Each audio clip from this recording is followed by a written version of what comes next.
meditation really is about being able to get in touch with our intuition, being able to hear our own bodies, and taking time to really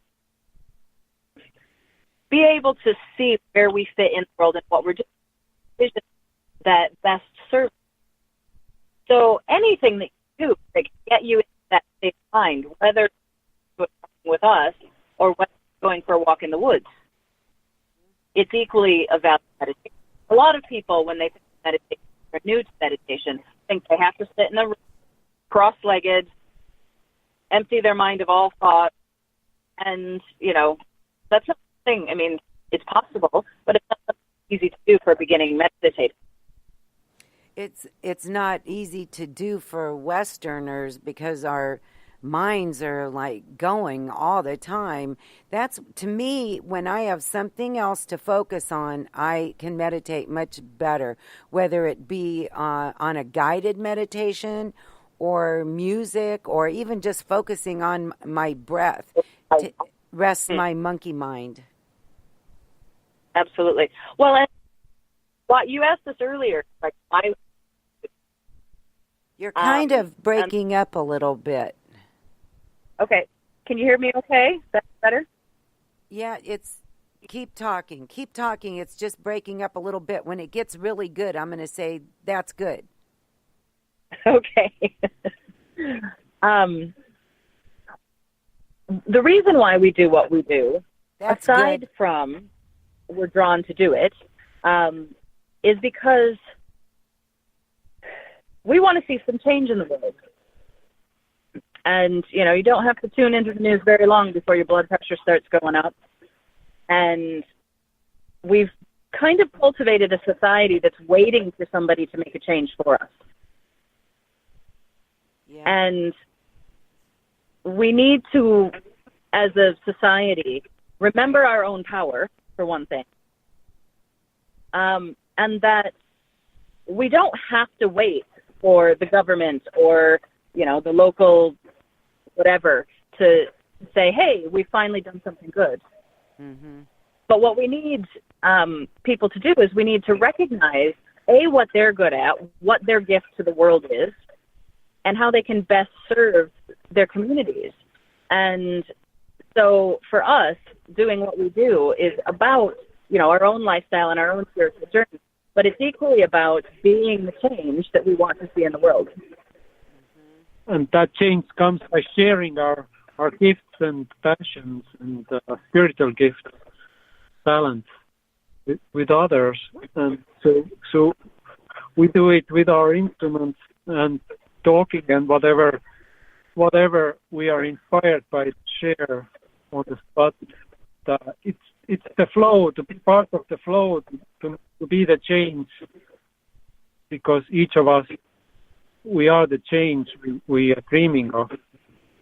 Yeah, and I think people think that they have to make major changes, or if I can't contribute a lot, I won't contribute at all.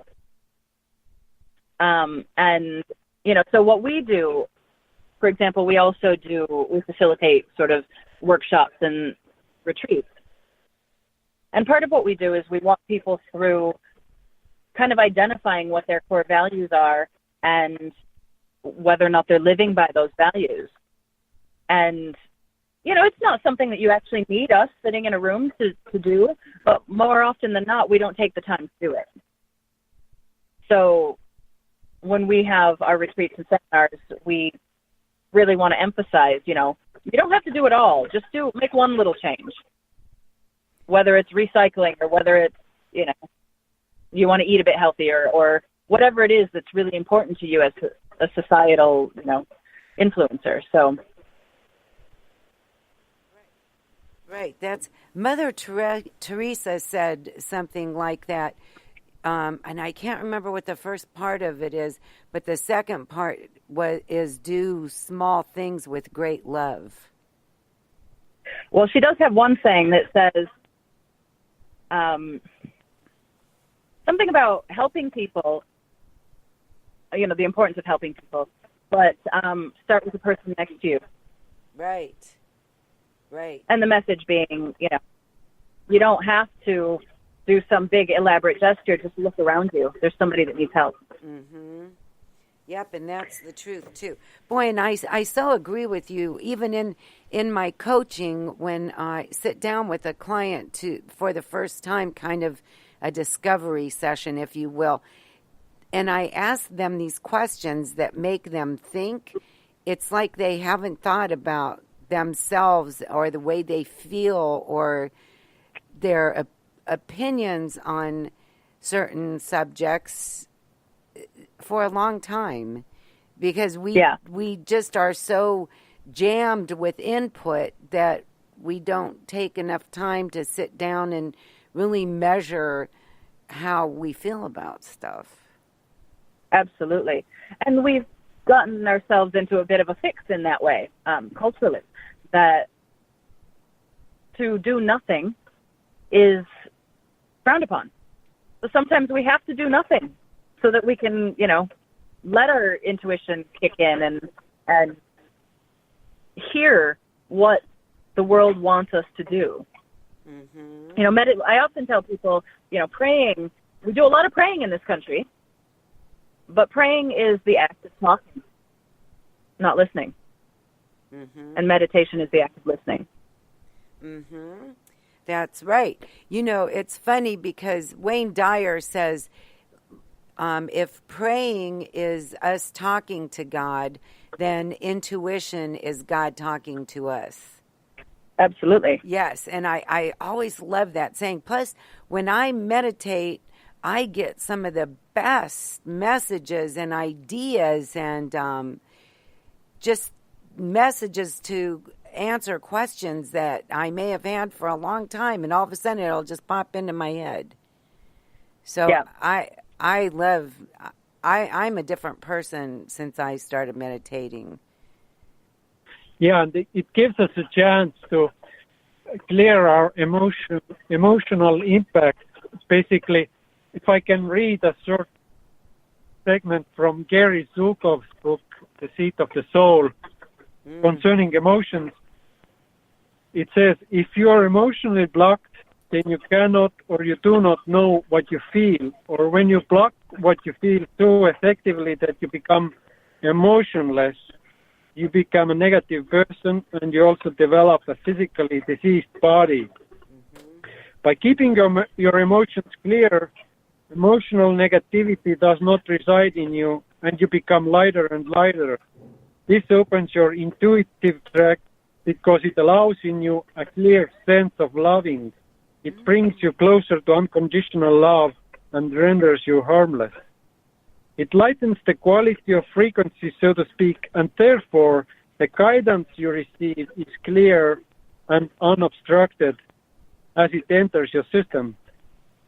But this requires that you clear yourself each day of your emotional impacts. So drumming really helps to clear, because the sound vibrations resonate through every cell in the body, stimulating the release of negative cellular memories.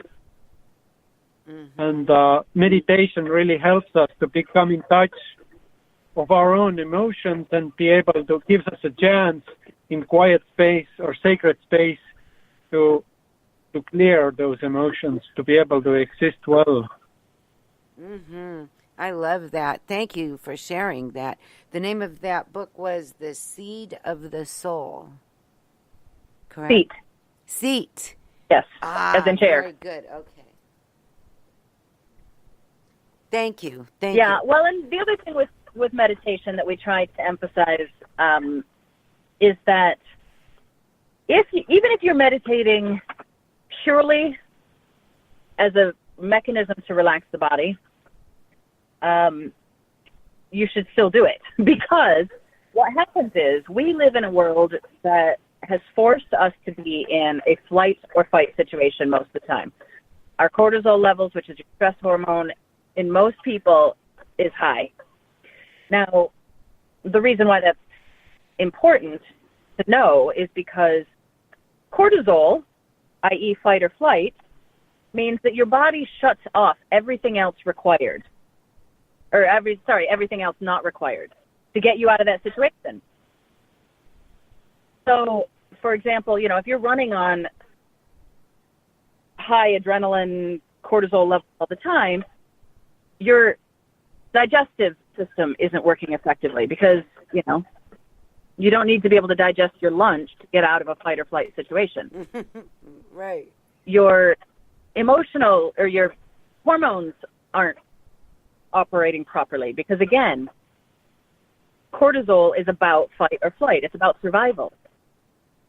So when you're constantly in that, you're not letting your body heal itself, basically, is what it boils down to. But when you lower those cortisol levels through relaxation and through meditation, everything else can start to turn back on, and then your body can actually do the healing that it naturally is able to do.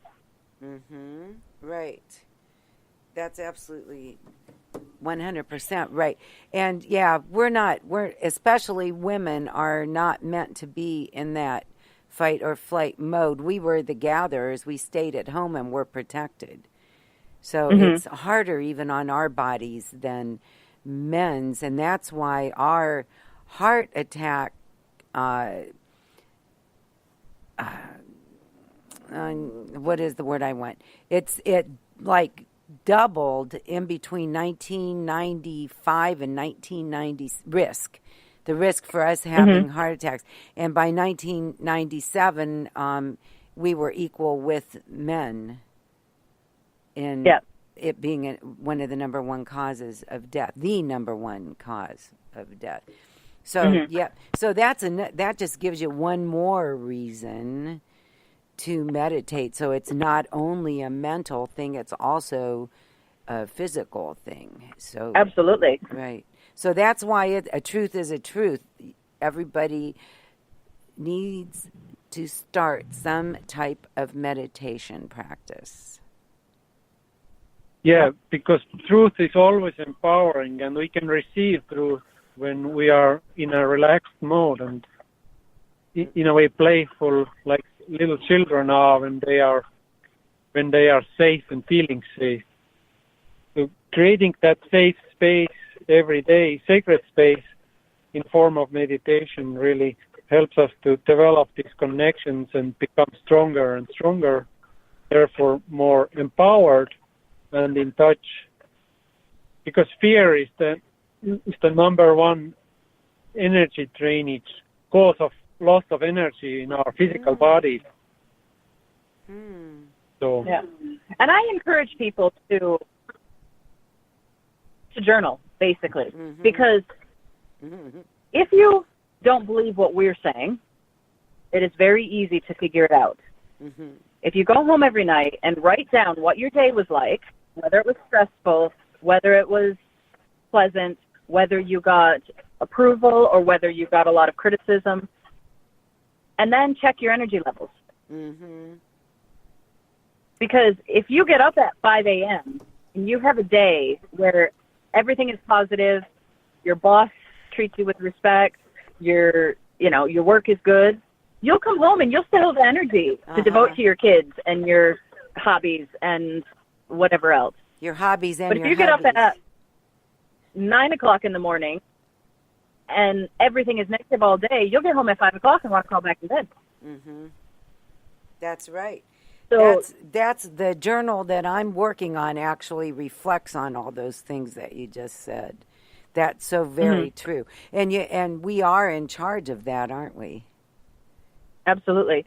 We tend to think we can't choose our own thoughts, but we very much can. And I mean, I've had to learn it the hard way for a while, but every once in a while I would go, no, I'm going to choose not to feel bad about that.